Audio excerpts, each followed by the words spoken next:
कहता है सिंदूर मेरा, मेरी बिंदिया कहती है, लाखों में कोई एक सुहागन, लाखों में कोई एक सुहागन, सदा सुहागन रहती है।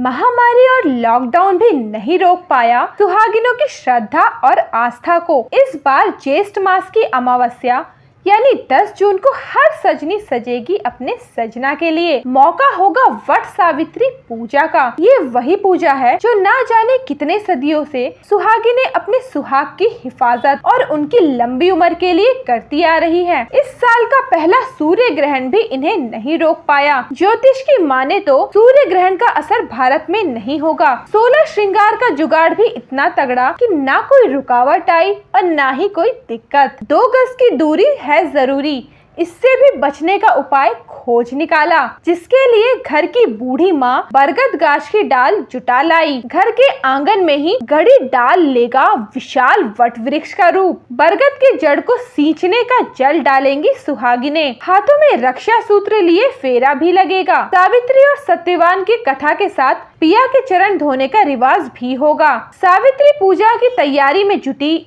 एक वर्ती नीतू ने बताया कि राजपाट से हाथ धोने के बाद सावित्री अपने पति सत्यवान के साथ एक जंगल में बैठी हुई थी। तभी सत्यवान के प्राण हरण कर यमराज ले जाते हैं। तब यमराज के पीछे पीछे भागती है सावित्री। पलटकर यमराज उसे लौट जाने को कहते हैं, पर सावित्री कहती है, जहाँ मेरे पति वहीं मैं, यही है पत्नी धर्म। सावित्री की इस बात से खुश हो जाते हैं यमराज और मांगने को कहते हैं 3 वरदान। पहले वरदान में वह मांगती है अपने अंधे सास ससुर के आंखों की रोशनी, दूसरे में खोया हुआ राजपाट और तीसरे में 100 पुत्र होने का वरदान। वरदान देकर अचानक फिर यमराज पीछे मुड़ते हैं। देखते हैं वह लौटी नहीं, पीछे पीछे आ रही है। क्रोध भरे लहजे में कहते हैं, लौट जाओ। पर सावित्री भी सुनने वाली कहाँ थी। उससे कहा गया 3 वरदान मांगी, तीनों मिला, पर पीछे क्यों? तब सावित्री यमराज देवता को याद दिलाती है कि तीसरा वरदान पुत्र प्राप्ति का दिया आपने, पर यह कैसे संभव होगा? आप तो मेरे प्राणनाथ को साथ लिए जा रहे हो। तब यमराज देवता को जीवन दान देना पड़ा। जब सावित्री वट वृक्ष के पास लौटी और वहाँ शिथिल पड़े पति को हिलाया डुलाया तो पाया कि उसका सुहाग जिंदा है। तब से वह देवी सावित्री कहलाने लगी और सुहागिनें वट सावित्री की पूजा करने लगी। आम धारणा है कि यह पूजा करने से पति की उम्र लंबी होती है, संतान सुख मिलता है और घर में सुख शांति छाई रहती है। हाँ, तो प्रीति जी, वट सावित्री पूजा में कोई गीत गुनगुना दीजिए जो आपको बहुत प्रिय लगता है पति के लिए। पति के लिए गाना मेरे को बहुत पसंद आता है। जब से मेरी शादी हुई उसके बाद से मैं ये गाना हमेशा ही गाती हूँ।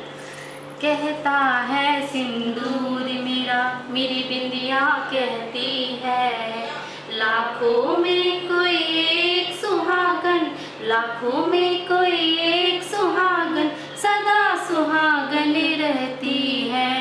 कहता है सिंदूर मेरा, मेरी बिंदिया कहती है। ये मेरा दूसरा वट सावित्री पूजा है। लास्ट ईयर मैंने किया था, वो मेरा पहला था और ये दूसरा है। ऐसे तो लॉकडाउन के चक्कर में सारे सामान शॉपिंग्स करना बहुत मुश्किल था, बट ऑनलाइन जो आजकल शॉपिंग चल रहे हैं उसकी वजह से हमारा सारा त्यौहार है और जो भी चीज़ होते हैं उसमें कभी कोई कमी नहीं आती। एक्चुअली ये मेरी मम्मी काफ़ी टाइम से किया करती थी, तो उन्हें मैंने शुरू से ही देखा है करते हुए, तो मुझे बड़ा अच्छा लगता था ये पूजा।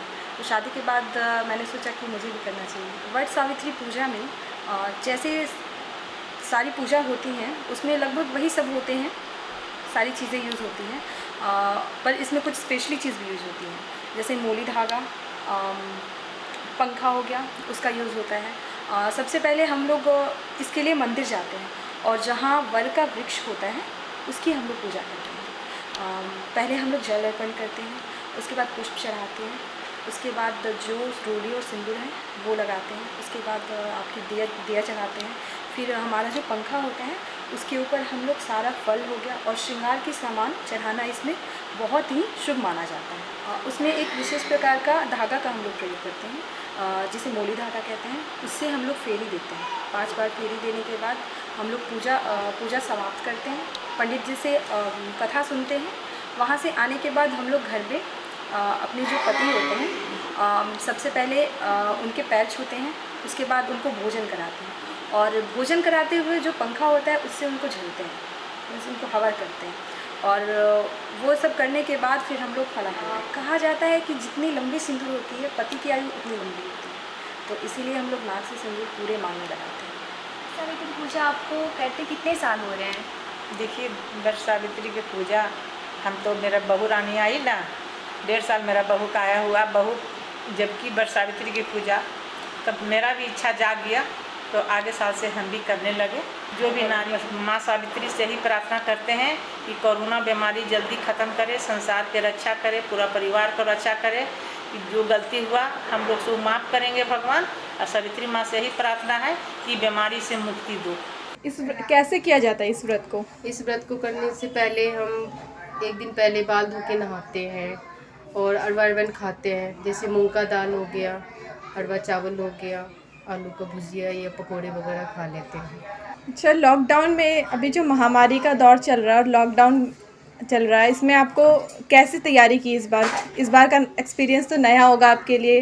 लॉकडाउन होते हुए भी हमने साड़ी चूड़ी देख रहे हैं ना, साड़ी चूड़ी बिंदी हर चीज़ की व्यवस्था हमने कर ली। दुकान खुलवा के हमने साड़ी निकलवाई दुकानदार से बोल करके, तो उन्होंने दुकान खोल के हमें साड़ी दी। बहुत अच्छा लगा ये सब तैयारी करके हमें। आप लोग कोहराम लाइव के लिए कैमरामैन रंजीत के साथ भावना ठाकुर, आरती और नंदिनी सिंह की रिपोर्ट।